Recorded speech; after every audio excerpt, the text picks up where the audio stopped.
President Obama agrees to participate in a faux interview with Zach Galifianakis of Between Two Ferns on Funny or Die.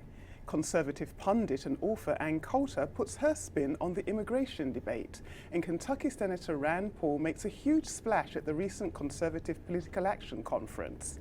These are just some of the topics that are covered in Robin Abcarian's weekly blog, The Takeaway, and she joins me today to discuss them. Hello, Robin. Hey, Ann. So let's start with President Obama. Yes. Why would he agree to participate in this type of interview? Because he's smart and he knows how to go to where the target audience that he's trying to reach is.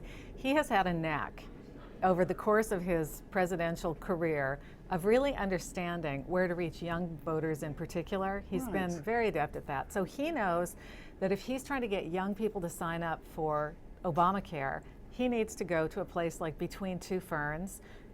And the video went viral, and within several hours, apparently, close to 1 million people had gone to the healthcare.gov site to investigate the new healthcare plan. So he achieved the guy his is smart. objective. Yeah. Would you say he achieved well, his we don't know if objective, the people have signed up yet, but he knows how to reach an audience. He did it during the campaign on Reddit, the very popular social media user-generated site, or user-generated content site, where he did one of these AMAs, Ask Me Anything, and I think the Mitt Romney campaign didn't even know that existed while he was out there garnering, new young supporters. Right. Well, moving to Ann Coulter, she was recently at the Conservative Political Action Conference. Is she spoiling Republicans' chances of regaining the White House? She's a flamethrower. She's a Republican flamethrower, and she says outrageous things. She talks about how the browning of America is essentially a bad thing. We know that Republicans are fighting the demographic trends. They're trying to appeal to Latinos, who are the fastest growing segment of voters in this country.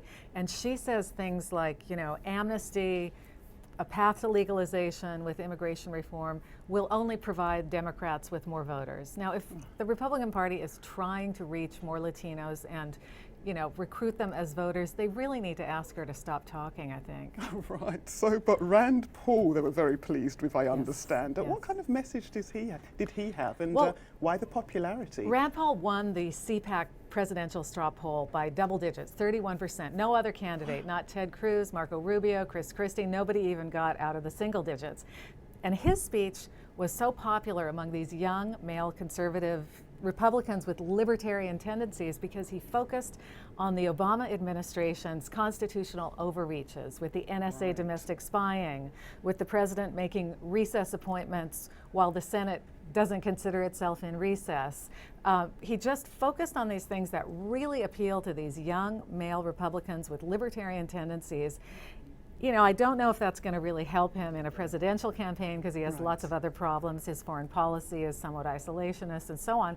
But boy, does he fire up a young male crowd like nobody else. Wow, very interesting. We look forward to reading more, Robin. Thank you.